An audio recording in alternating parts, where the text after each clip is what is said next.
The time is upon us. Another trailer for Dawn of War 4, and this time it's going to be focused more on the, I guess, say cinematics here, but more on the narrative. And with this, we also get a reveal. And in my typical fashion of upfronting the knowledge in my videos, what we're going to be doing here today is simply going through this trailer. I'm going to bring the volume all the way down. We'll stop it and talk about certain things that I notice and I'm going to observe. And I'm going to basically talk about random stuff that just kind of occurs from my knowledge of the lore over the last, like, I don't know, I've been playing since I was 12. I just celebrated my 38th birthday, so that long. But with this big trailer is the reveal that the Dark Angels will be added into Dawn of War 4. Now, it doesn't look like they're going to be their own standalone faction. It looks like they're probably going to be some sort of faction that either is a part of the Blood Ravens as maybe some sort of special call-in or some sort of way to play them in addition to the Blood Ravens. I don't know how much, I guess how separate the Dark Angels are from the Blood Angels. Oops, the Blood Ravens. Oh man, as a Blood Angels fan, I'm terrified that I said that. But this then gets me to wonder if we'll be getting any other factions for other, factions, any kind of sub-factions for the existing factions and what have you. So the big reveal here is that, again, the Dark Angels are coming and Lion L. Johnson will lead them. So the Primarch will hit the battlefield in Dawn of War 4. So that's too long didn't watch this entire video. If that's all you wanted to know, please feel free to go ahead and shut the video down. I want to be respectful of your time. You can navigate ahead to any part of the video that interests you the most. I'm also going to put a link to this in the description below. Now, I was fortunate enough to get this trailer ahead of time. So I'm recording this on the 2nd of December. This trailer goes live shortly after that, right? So I'll have that link live on in the description as soon as their trailer goes live. So just if it's not there, just wait a little bit and it will be. So if you don't want to listen to me ramble through this whole thing, you'd rather just watch it live, you can go ahead and do that as well. But let's get started here on the brand new reveal of Dawn of War 4. So let's start this bad boy. Let's press play and let's just let it go. So I'm going to let this play through. You might be able to hear some in the background, and I'm going to pause here and there to talk about certain things as I see them. But for the most part here, this is all narrated from a Raven Wing's perspective. What? Raven Wing? Blood Raven perspective. Kind of talking about like, hey, Kronos and the history that the Blood Ravens have with it across all of the games, right? And what you see here too is a sampling of the way that the campaigns are going to be distributed across Dawn of War 4. Dawn of War 4 is going to have this right here is an example of what you just saw with the orcs. That's an example of how their campaigns are going to interact. Every single faction is going to have its own campaign with its own narratives, and that's going to give you love that little Necron action. It's going to give you a lot of variety and replayability, right? It's not just the same campaign from a different perspective, and they will overlap, right? There's going to be, I guess, goals that are going to kind of interject with one another.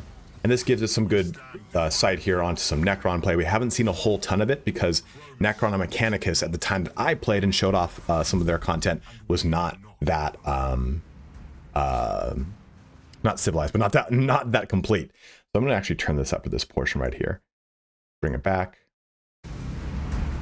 And here we go. We stand defiant. Kronos must not fall. And we are not alone.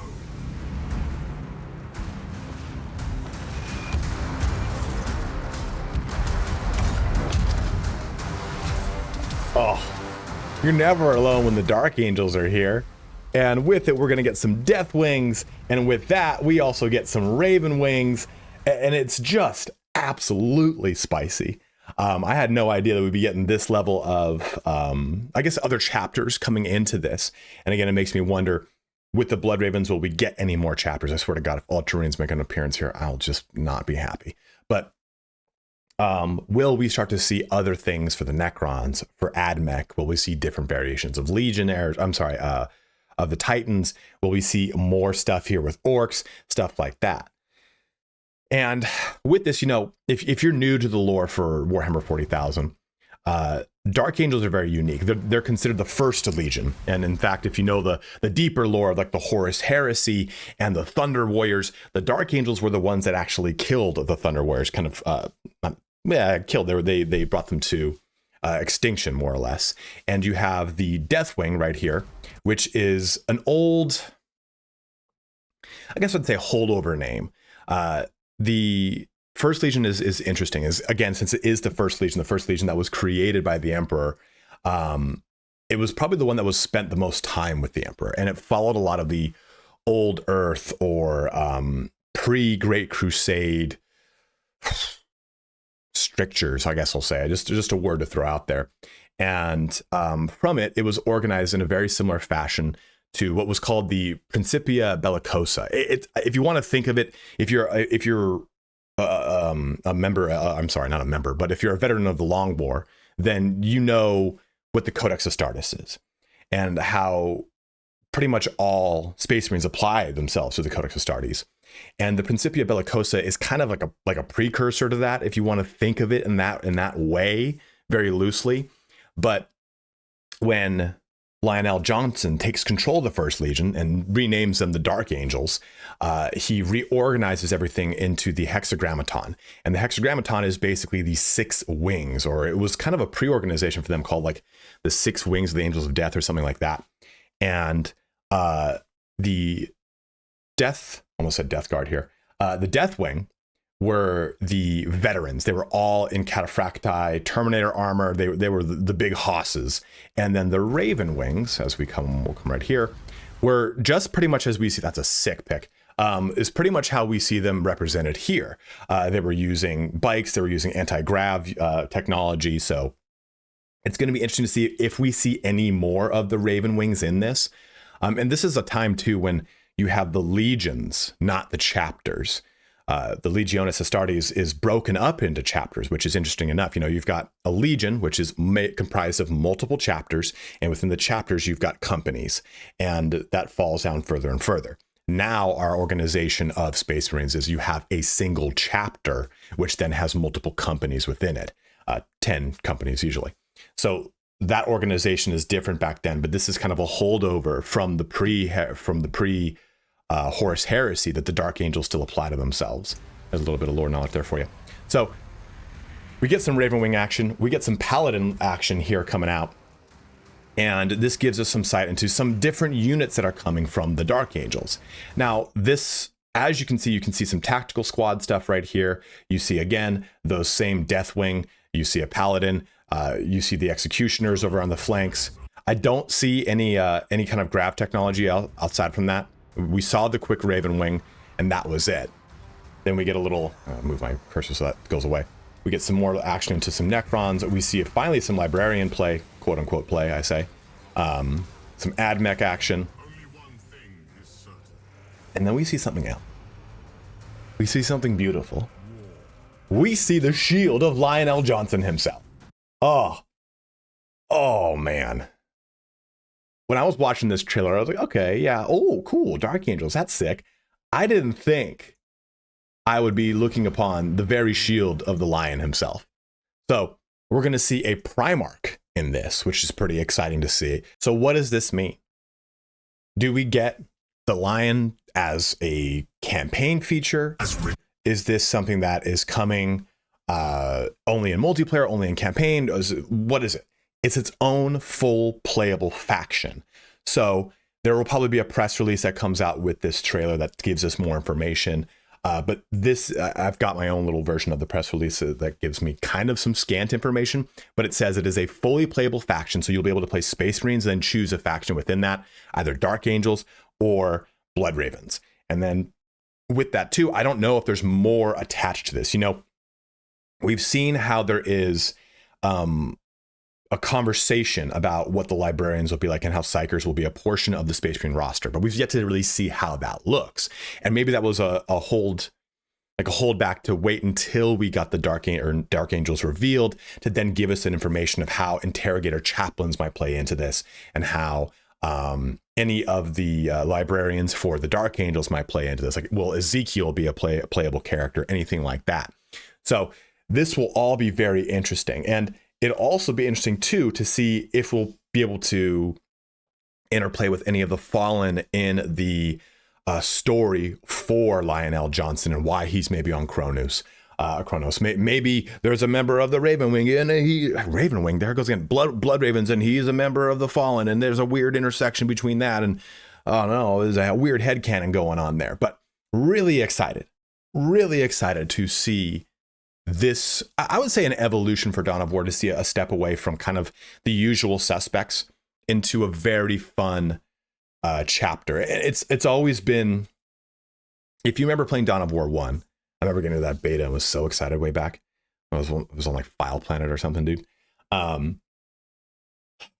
Blood Angels were Blood Angels and Ravenwing. I keep mixing these up, but the Blood Ravens were created for Dawn of War 1, and well, they were, I think, part of just like that big roster of all the chapters, but they were expanded upon for Dawn of War 1, and they kind of I'd say became their own custom chapter from there, right? Through the White Dwarfs and through people really running with it and growing an attachment to it through Dawn of War 1. So it's interesting to now see a step into a chapter that's been around forever, right? Like we've always had the Dark Angels to talk about and look and get plenty of information from, and plenty of different unique models and all that. So it'll be interesting to see if we see more Space Marines expanded to this, and if we see more just base factions added into the game outside of what would have been the 4, now 5 factions, right?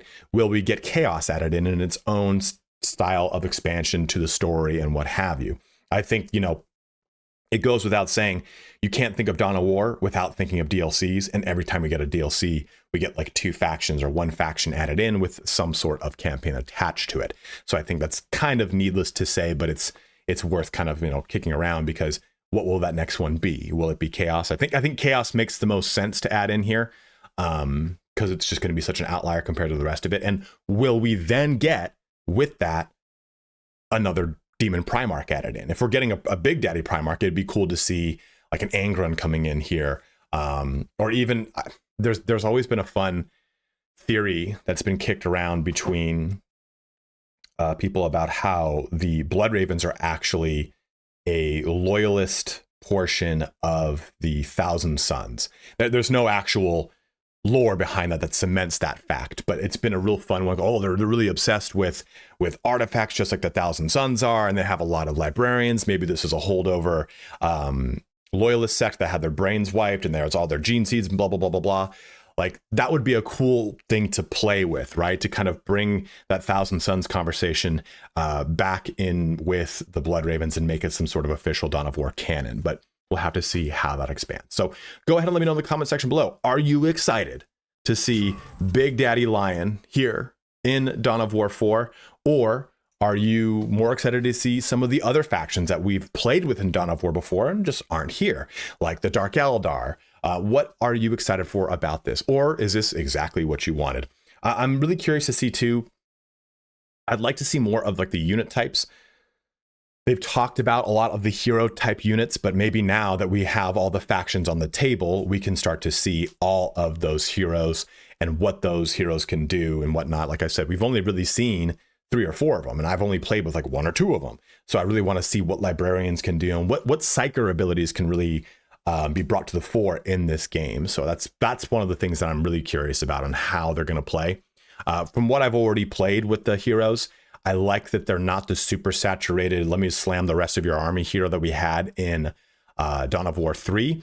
But I like that they're kind of, hey, we're going to augment a specific play style for you with this hero. And this hero is going to be either attached to a squad or a specific style of play. Like you use that hero right there, and you're going to be doing a lot of Inceptor stuff and doing a lot of stealth stuff. So again, I'm curious to see what those heroes are going to bring to the game. But as always, guys, thank you so much for watching here today. Have a good one and take care.